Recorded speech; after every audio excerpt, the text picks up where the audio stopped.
Hi, this is Truth Be Told Transformation, and I'm Bonnie Burkert, here to share tools for transformation to live your highest truth.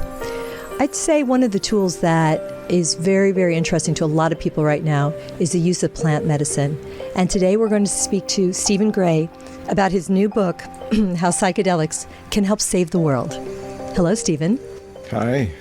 Thank you so much for joining us. You know, you've been on Truth Be Told in the past, talking about your book, Cannabis and Spirituality. So I had a chance to look at that. And I'm very interested to speak to you about sort of the distinction about cannabis and the term psychedelics that you're using, which might be a broader sense of different specific psychedelics versus are we considering cannabis a psychedelic? I don't know. I'd let you kind of give us a distinction between the two. Between cannabis and psychedelics? Yes. Yeah. I think that's a relevant question, actually, for people in general. Excuse me a second. Sorry, I'm trying to get a view. It just came up as both of us. I mean, both screens have me on them. Never mind. We'll work with that. So the difference between cannabis and psychedelics. Well, there's two different ways to look at that, in my view. One is technically, I guess scientifically, cannabis is not exactly a psychedelic. In fact, that's a fairly limited definition. I think by some scientific definition, you'd say it's a substance which acts on the, I think it's the 5-HT2A receptors, something like that. Excuse me, scientists, if I didn't get that quite right. But there's a certain receptor or receptor system that technically what some people say is the psychedelics are the ones that act on those. And all of those medicines don't necessarily do that. So that's one way of looking at it. That's a very narrow kind of definition of psychedelics. Now, the word itself, for those not familiar with it, comes from the Greek. Psychedelic means manifesting, essentially, and psyche means the psyche. So it's often referred to as mind manifesting or even soul manifesting. From that point of view, I would say cannabis is a psychedelic, depending on, of course, how you use it, how you treat it, and that, again, is what my Cannabis and Spirituality book is all about. Is, this is a plant that has a long, ancient, sacred history of spiritual use, and it's wildly different than using it in casual recreational circumstances for the most part. I really love that message. I really, really love that message about both cannabis and things that, substances that are perhaps a bit stronger, used in different ways. But again, having listened to your talk with Tony Sweet from several years ago when Cannabis and Spirituality came out, you were definitely talking about that and bringing in ritual to it and what the possibility for learning can be. So why don't you talk to me a little bit about how, obviously you gave us a great background on cannabis. Tell us what to expect from your book, your on psychedelics. Sure. Excuse me 1 second. I'm going to, forgot to mute my telephone, That's okay. Cell phone here. So I'm going to do that right now. In any case, yes, excellent question. Thank you, Bonnie. And right, so here's the sort of what would you call it, the bottom line, to use a cliche, or the overarching message, or motivation and mission. And that is that I don't think I would get too much argument from anyone who's not hiding their head in the sand these days that the planet is in a very dangerous situation. It's almost impossible to argue against runaway climate change at this point. And as anyone who's paying attention to any kind of the news knows, there's a lot of malfeasance in the political and economic realms these days.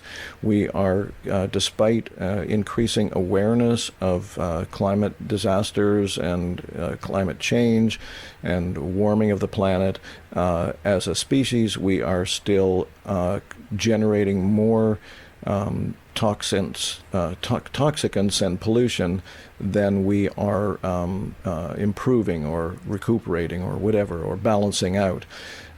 So the kind of underpinning way to understand what's happening in terms of the human sphere, the human activity, is that the monkeys have gotten out of control, is a kind of a crude way to put it. And so we've been doing whatever the hell we've wanted to. We, as a species, you and I, Bonnie, are not necessarily doing that or contributing to it that much, but the species, the economic engines of the world and so on, have been overrunning the place and creating a very dangerous situation. It's not sustainable. And if you add in the views or the insights of scientists, if you add in common sense, so to speak, and then if you add in, if you're willing to, multiple indigenous prophecies that go back hundreds of years that all point to this time, and if you add in the visions, I guess you could say, of psychonauts, which is kind of where this book comes in, I suppose, then they all point to a similar idea, which is that we have run the course. The karma, if you will, the engine of survival is hitting the wall, and we're in deep doo-doo, to put it politely. So that's the overarching, vision, I guess you could say, or concern driving this book, is that we need a change of consciousness, to put it simply. So why psychedelics? Good question, of course, and at the center of the book. What I say, I wrote the introduction for the book. There are 25 contributors, so I have a very small role in the actual content of the book. I'm the person who put it all together, but I only wrote the introduction, a conclusion, and one other chapter, basically. So basically what we're all saying is that a radical and rapid change of consciousness that influences a huge number of people on this planet is going to be essential for our survival. And you might say, this isn't really a word, but I like it anyway, thrival on this planet. I like it. And so one way of looking at the psychedelics is they're not drugs, if understood properly.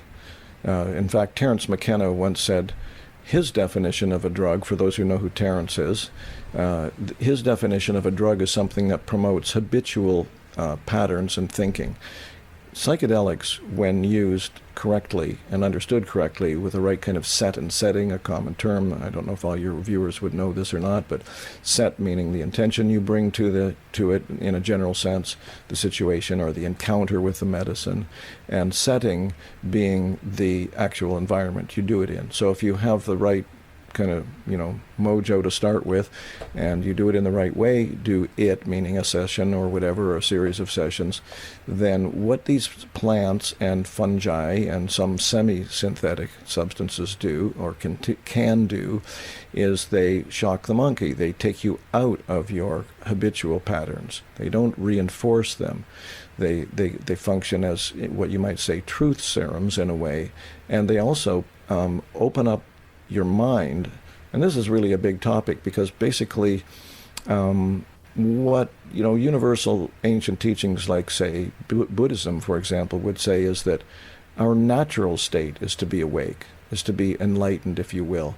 It's kind of a tricky word, enlightened, but to be as what indigenous people often call real people, authentic people, connected to the earth, connected to the spirit, connected to who we are. And so what psychedelics can do when used properly is they can open us up to that realness, that what you might call unconditioned reality, that sort of the a priori that existed before everything, the eternal reality that we're all part of and all can be conscious of ultimately, ideally, so to speak. So, and those substances, for that reason, I think are perhaps well, not perhaps, I would say more important than ever because of this dire condition that we have brought ourselves to. And or maybe there are other factors that have brought us to this as well. I mean, obviously, over the course of the long history of the planet, the climate changes anyway. Right. We go through cycles. But regardless, we are at a point where we potentially can have an immense influence on the direction that human affairs go from here on. And it's going to require a great change in the way that we are with ourselves and toward reality, as it were. Psychedelics have the potential to do that, and at this time they're more necessary than ever for that reason. This is great, and I want you to know that I'm with you wholeheartedly on this, and I'm not even much of a practitioner. I haven't had that much experience with, certainly not with ayahuasca, and it's been a long time. However, I'm tracking with you fully. So, but let me ask you a question. You mentioned set and setting. Yep. Right? So how we come to it, right? So our mindset, am I right? As yes. well as the setting itself, right? The actual physical setting that we're in. When we take, and this could apply to cannabis use or other, ayahuasca, LSD, DMT, help me out. There's a bunch of other ones, right? So, okay, so Stephen, what if our mindset, our set is sad and scared about the state of our planet? How can this medicine help? If we go into it, I mean, please help us understand if we're using this, how to dive into it, or can it shift us, even though we know it? I mean, obviously, if you're really, really bummed out, no. But in the back of my mind, because I've struggled a little bit, I was in Europe and I've just come back to the U.S. and I'm kind of seeing the sort of, broader picture of the planet and challenges everywhere, right? So I don't know, this wouldn't have been a good week for me to do it. But how could it shift me into a better place? Or do I need to fix myself first before I partake? Before you partake, no, not necessarily. At all. No. Okay, so there's a lot wrapped up in a question like that. And one of them would be, let's have a little disclaimer there. They're not for everybody. Okay. They are powerful medicines. Okay. And they can be taken in small, microdoses like psilocybin. You probably heard of a lot of microdosing going on. That's not really a psychedelic experience. That's almost more like a kind of a more narrowly defined medical, almost like a pharmaceutical, except that it happens to come from a natural plant or fungus.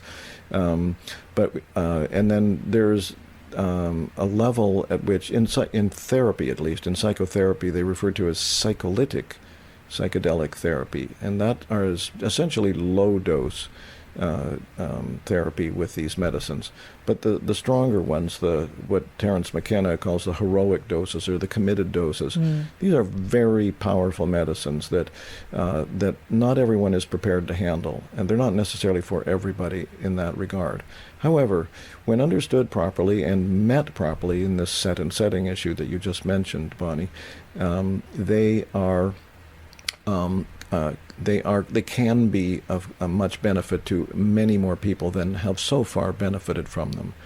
Michael Pollan's work is really interesting that way. I love the way Michael Pollan has been sharing this stuff through his book How to Change Your Mind, and this excellently done, by the way, if you haven't seen it, Netflix 4-part series that they put together based on ideas from the book, also called How to Change Your Mind. Basically, the way Michael approaches is that he kind of paints himself as an everyman. He's not a long experienced psychonaut, and so but he's tried all these things, and so he makes them understandable to people who may not have had much experience with them, and so they are valuable potentially to a lot of people. And you're kind of asking, if I understood it and haven't half forgotten your question, how that might happen. And it's kind of what I said before. There's kind of you might almost say a two-pronged function. It's not really separable at all, but one of them is that it can they kind of pull you out of your habitual way of thinking and seeing things. So, I mean, this is complicated stuff to talk about, really, but we all pile on or have piled on to us a whole series of accumulating concepts and beliefs that create the world that we see. And each one of us sees it differently, of course, but it's arguably very limited because it's based on our beliefs. It's based on a system of beliefs, and those are what you might call secondhand or virtual. They're not reality in that sense. So this actually goes way beyond psychedelics, I guess you could say. The psychedelics are the tools or the allies that can help us. But what it's really about is what some people have called the perennial philosophy, or the ancient teachings that have existed since humans have been around, which is that we are capable, as I mentioned earlier, of waking up to this unconditioned reality. It's not a position, it's not a dogma, it's not based on belief or concept, it doesn't belong to any religion, nothing like that. It's what happens when we can allow ourselves to, in a sense, die out of this collection of beliefs and concepts that we have built over the course of our lives. And, of course, woo-woo to some people, but nonetheless, many would say for many lives. And it's not simply this particular incarnation that we're in now, that we've been accumulating these kinds of things. So this is what therapy is for. This is what, any kind of therapy particularly is to help us heal. This is what meditation and other spiritual practices are for. So one way of thinking of psychedelics is as, and they're actually described this way, as unspecific or non-specific amplifiers, right? So what they do is they potentially empower the whole situation and allow you to go much deeper into this existing potential for waking up. Part of that, again, this is the two-pronged thing I mentioned a moment ago. Part of that is they can show you yourself. This is, for example, the Native American Church has legal right from the highest level of Congress in the United States to use the peyote cactus in their ceremonies. And essentially the reason why, this extremely conservative body in a land, in a country that's sort of terrified of, altering your mind in a way that changes you dramatically with substances like this, allowed this to happen or passed these laws back in the 90s, was because it was evident. It was clearly evident. They were able to make a case that people come into that teepee, and this is the setting part of it. Well, set two, they come into it with the intention to heal. Yeah. They've reached a point in their life where they're suffering, which is what drives most people to healing or spiritual work or whatever. And so they come into that teepee, and they take that medicine in that amazing container. And I can say that for a fact because I sat in maybe 3 dozen of those ceremonies over a 12-year period some time ago. That's great. And they say that medicine shows you yourself. It shows you what's real beyond the world that you have known up to that point, and it shows you how you've been creating your suffering. It's not a question of blame or judgment or anything like that. It just literally shows you that. And people say they are shown by this medicine that if they stay on the path they're on, they're going to die. This is the more extreme version, of course. This is the Native American Church situation. But they're shown oftentimes that they're on a self-destructive path, and the medicine shows them that they can change that. And so they typically do, and they prove that to the Congress, and we're allowed to use that medicine. So I call these reality medicines in that sense, and that's not my term, or it's not my concept at least, right? They are reality medicines. They're not drugs, as I mentioned earlier, that way. They don't dull you. They don't promote habitual pattern thinking at all. They pull you potentially out of that and show you a wider reality, what I mentioned earlier, the unconditioned reality that's potentially available to all of us. And I'm not quite sure what to say beyond that. That's how I see them working, as reality medicines. Beautiful. And I love that term, and it's a great way to look at it. And one of the other things that you said, Stephen, is also ritual. So you mentioned that as far as the Native American ceremonies that you've been in, and maybe approaching the use of it differently. And I would throw cannabis in on this conversation as well, using it differently. And so I think there's a big opportunity for everyone here. Cannabis is legal now. But how is it being used? Are we hiding, or can it be a tool to wake up? You're asking me about cannabis in that regard? Sure. Yeah, okay. So absolutely, just what you said could have been a statement as well as a question. Yeah. Cannabis is one way I think of, okay, so first of all, I would also categorize it in the same way that I would the psychedelics in the way that I mentioned a few moments ago, which is as a non-specific amplifier. Okay, it amplifies what's in your mind. It amplifies your experience of life, in a sense, in the moment while you're under the influence of it. And I also think of it as a very accommodating or gracious medicine in that sense, that if you want to use it to escape, if you want to use it to avoid responsibility and avoid commitment and avoid doing anything much with your life, it will amplify that.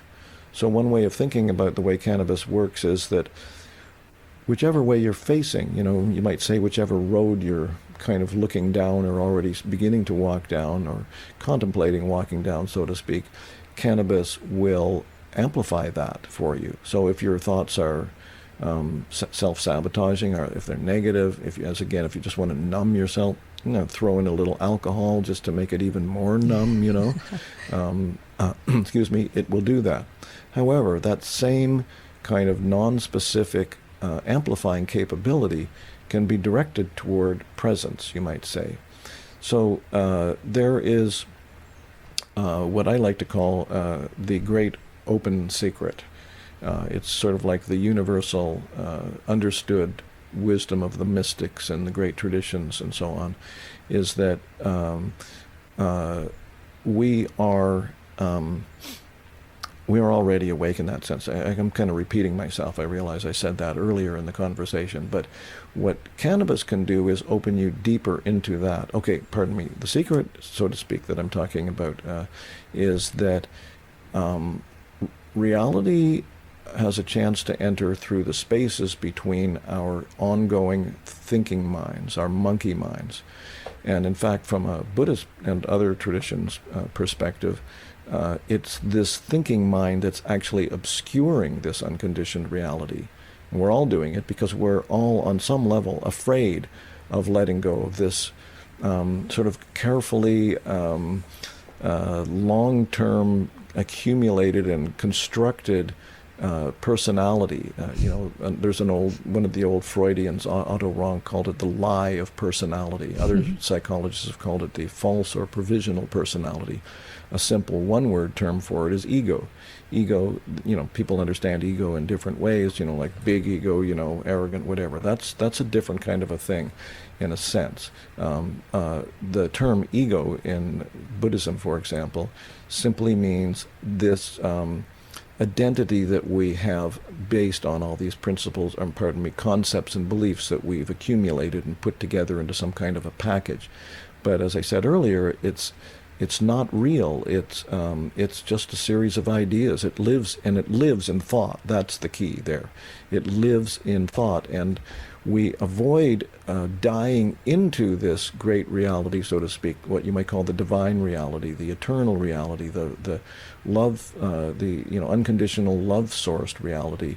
We avoid that. We escape that by generating a buzz and speed in our minds and constantly overlapping thoughts. So I actually think of cannabis as an advanced spiritual practice when it's done in this way, when it's done with that intention to open up into it. Because of that amplification capability, it actually makes your meditation practice, it raises the stakes of your meditation practice, so to speak, right? Indeed. So it can be challenging. And because the monkey mind constantly wants to protect us from, letting go, dying, so to speak, ego death, all that, it can get even more active with cannabis. And especially because cannabis can also amplify just thinking in general, like creative thinking. A lot of people use it for creative thinking. That's fine too, But the tricky part there is you may think you're being creative, but really what you're doing is you're just generating, fog, so to speak, between you and this constantly, eternally existing awakened energy, if you will, the source of life, whatever you want to call it. Words don't even cut it, really, but there is something real that exists beyond the concepts that we have of who we are and what life is. And cannabis, when used properly, it is challenging, as I say, for most people. You can surrender or open up into that. I think of cannabis as a holistic medicine in that way. It works on mind, spirit, and body simultaneously. So if you channel it, and you just, the universal meditation practice. Getting a little ahead of myself there. Slow down, Stephen. The kind of non-denominational, that nobody owns, universal, barely a practice, meditation practice is simply to be present. Okay? So the least you could do to add to that to help it function well is you could pay attention to your breath, because the breath happens naturally all the time, even when you're sleeping, of course, right? So if you just pay attention to your breath, it brings you back into this sort of real moment, as it were, of being present here. And then the thoughts come up, and then you don't judge them, but you just acknowledge them. And then ideally you let them go. You let that thought go, no matter what it is, positive, negative, neutral, song going through your head, doesn't really matter. Whatever it is, for that particular practice or purpose, you let it go. You just say, okay, there, thinking, whatever, let it go, and come back to paying attention to the breath and being in the moment. Well, cannabis can deepen that experience. It's just as simple as that.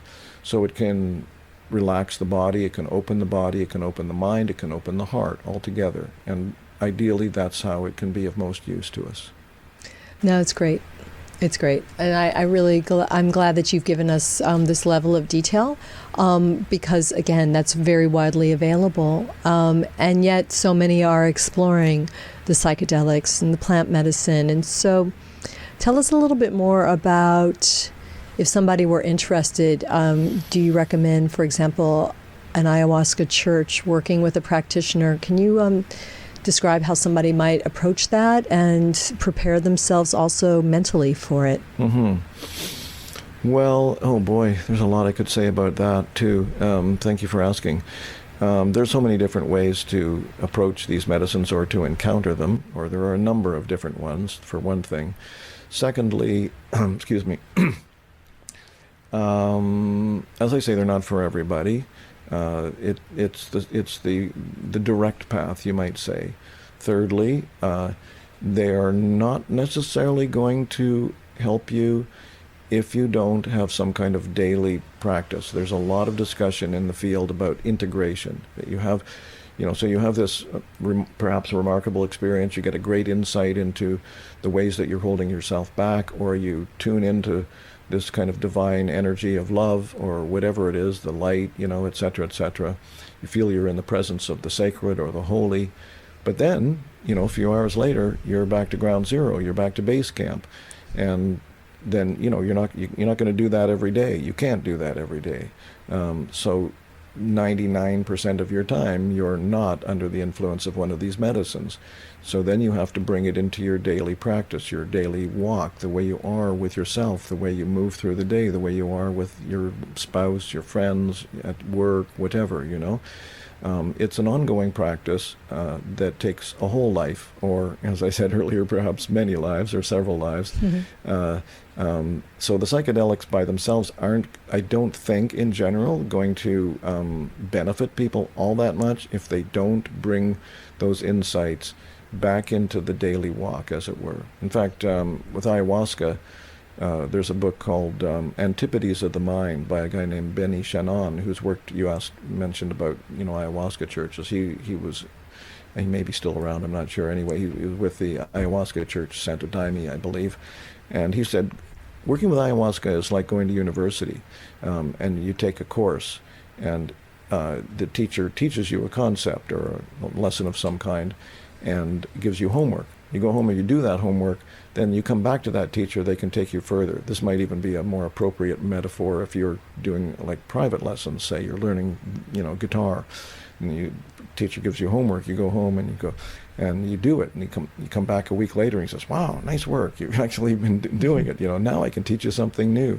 So in his book, Benny Shannon says that's how ayahuasca can work. It can give you insights, but you have to apply them. You have to put them into your life and so on. Okay, so there's different ways to do it. Answering your question more directly, there's one-on-one with a therapist, or there's sort of 3 levels of that. By the way, there's a sitter. And the sitter's job is simply to make sure that you're in a safe place. And, if you get into a scary place, you don't suddenly get up and run out the door, or, insist on calling 911 and going to the hospital, because they do take you out of yourself potentially, and that can be frightening, right?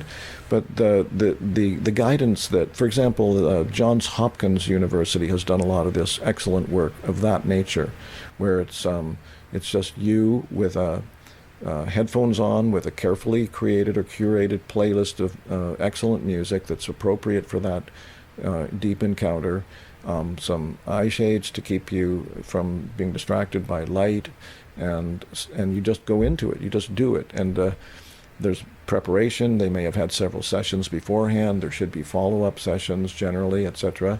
But during the encounter itself, the main guidance would, from as I understand it, is no matter what happens, don't buy into anything that scares you. Like don't create a story out of it, because it is this fear of letting go, of change, and if you could stay with it, if you just breathe and listen to the music or whatever, it will change. It will open up, and it pretty much always does for people in that regard when you do it in a safe container like that. So that's one way, is the sitter kind of approach. The next level is more of a guide who's going to be a little more active with you, a little more hands-on. And the third level, which is similar to the guide level, is an actual therapist who's going to work with you more closely and perhaps ideally in an ongoing therapeutic relationship. So they already know what your issues are because you've talked about them. And then some of that stuff may come up in the session. And maybe you don't, depending on the medicine and how strong it is, you may be not talking about it during the peak period, but maybe as you come down and it's more gentle, you talk about it more, and or you may follow up. I know a friend who does this kind of work, and she always insists on a follow-up session the next day and another one a week later, and then she had her way. She just keeps seeing you, so you keep working it out. Yeah. Maybe do another session a few months later like that, right? So that's one approach, is the therapeutic approach, and more specifically, or more directly therapeutic in that regard.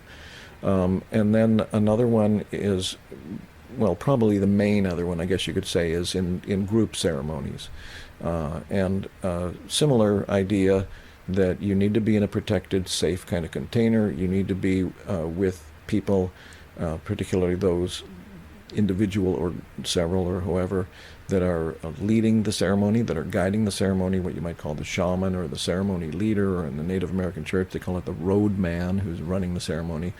Those need to be people who really know what they're doing. They need to be ethically impeccable in that regard, no power trips, not in it for the money more than for, compassionate benefiting people, etc. And yes, you can have all kinds of very powerful learnings and experiences in those contexts. The Native American church is, I would say, almost unparalleled. Perhaps it is unparalleled in the solidity and safeness of the container that it creates.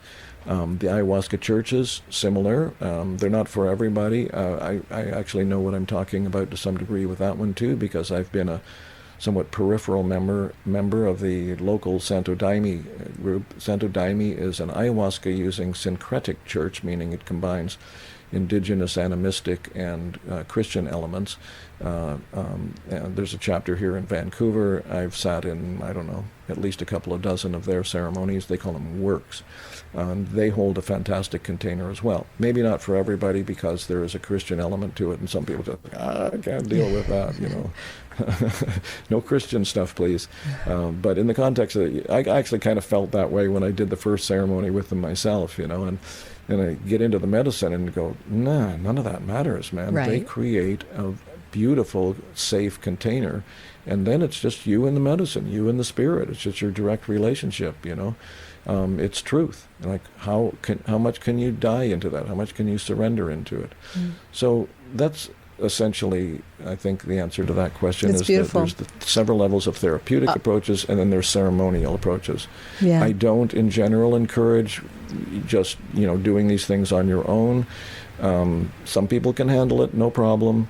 But if you're not really sure that you can deal with, completely being hauled out of your known world, in a sense, then you better not be doing that, because it can feel like death. It can be absolutely terrifying. I don't mean to be doomsaying about it, but it can. And if you get into that kind of a state and you don't know how to go through it, either on your own or with guidance, then you can actually get stuck in those places. And sometimes, I'm sorry to say, it can actually stay with you for years, if not your whole lifetime, because you brought it up. And if you haven't brought it up and processed it, it can be dangerous. Yeah. Okay. No, that's good, and it's. I think it's a viable warning, and I appreciate it. I appreciate that. So, hey, let's take it back to the book, though. Right? Changing the world, and we talked a little bit. You talked about working with an individual, with a therapist or a sitter, Yeah. right?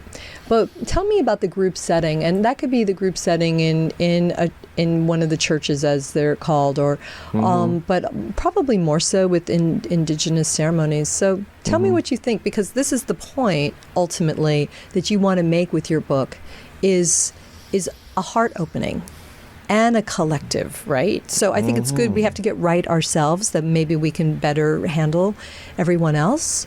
But I just thought I would get your comment on that, and how it ties into the book and your finding with all the people you've spoken to. Okay, well, I have to actually come back to what I mentioned at the beginning, is that the overarching message or mission or vision or motivation for the book is that it's about healing the world, that we have to believe in that possibility. It's easy, I don't know if I'd call it easy, but it's tempting to be despairing these days. You mentioned that yourself earlier. Yes. Discouraged, cynical, depressed, anxious about the state of the world. But the point ultimately is, and I don't mean to make it sound like it's an easy thing to do at all. I'm still working with it, like so many other people, is that we are capable of finding that inner peace. We actually are. And it isn't impinged upon. It can be more challenging in more difficult external circumstances, but the external circumstances are not to prevent us from finding that inner peace, that healing for ourselves. We are all ultimately capable of doing that. And it's absolutely essential, more than ever on this planet, that more people do that. They say when you sit, I think there's an old Zen saying or something, when you sit, the whole world sits with you. It's great. not literally that other people are sitting, obviously. It's a metaphor that you find that peace and then it starts to emanate out to the world.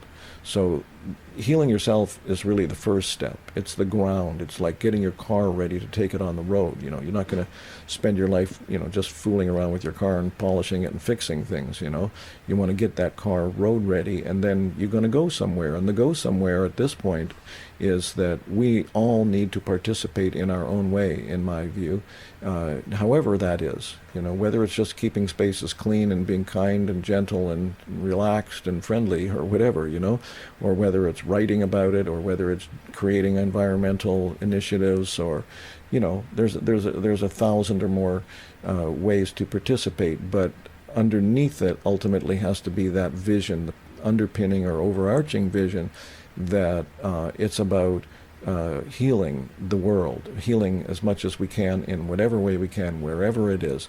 And I'm not even sure if I'm answering your question anymore. I'm sorry. You just kind of got rolling on that. No, it's great. And it's great. And really, one of a concise thing that I pulled from that is that we need to if we can heal ourselves, if we can work towards healing ourselves, it is one of the steps that we can take to help heal the world. And I would say it's essential, but Good. It's also important to realize that it's not the end at all. And I think that's relevant, because I think people can easily get self-absorbed and sort of narcissistic about that as well. Yeah.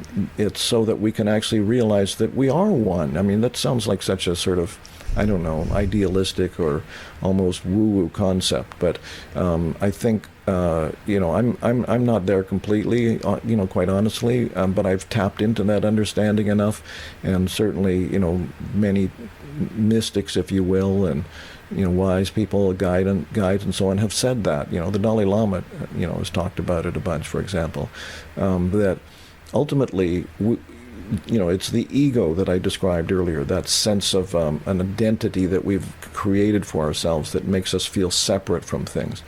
But our true nature is feeling connected to the world, Yes. connected to nature, connected to the planet, connected to each other, in that sense. And so the simplest thing, I know we're probably coming near the end of this, so I want to say that perhaps the simplest thing that you might say about the psychedelics is that we are, the patient is very ill right now, if you take that metaphor. And when the patient is very ill, you need really strong medicines. And so psychedelics have that potential, and that's why they're featured in this book as not the be-all and the end-all and not the story itself, but arguably far and away the most powerful tools that we have in a world that actually really needs help right now. Yeah.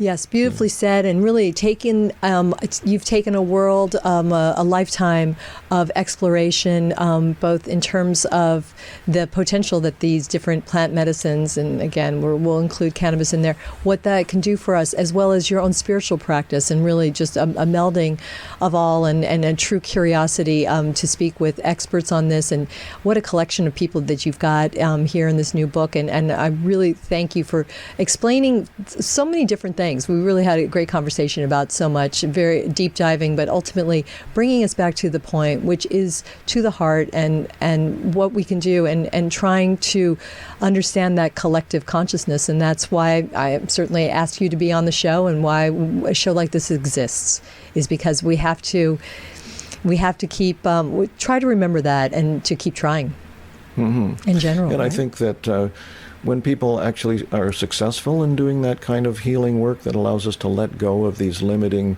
sort of suffering identities, then things just take their place. It's not like you have to force it. You don't have to drive yourself, hit yourself over the head. When we have done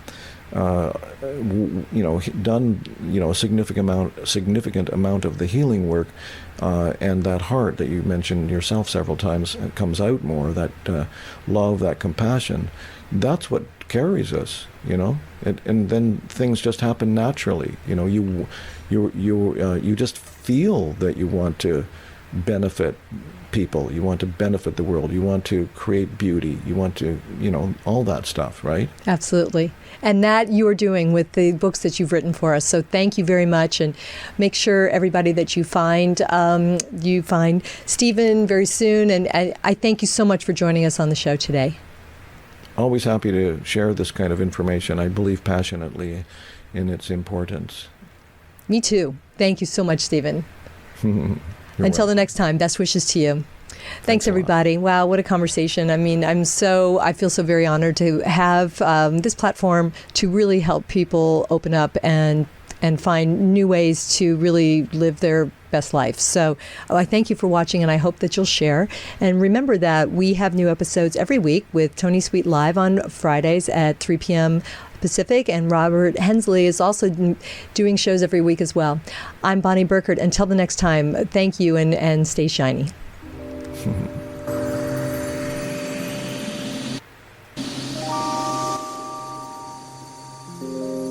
Are you still there?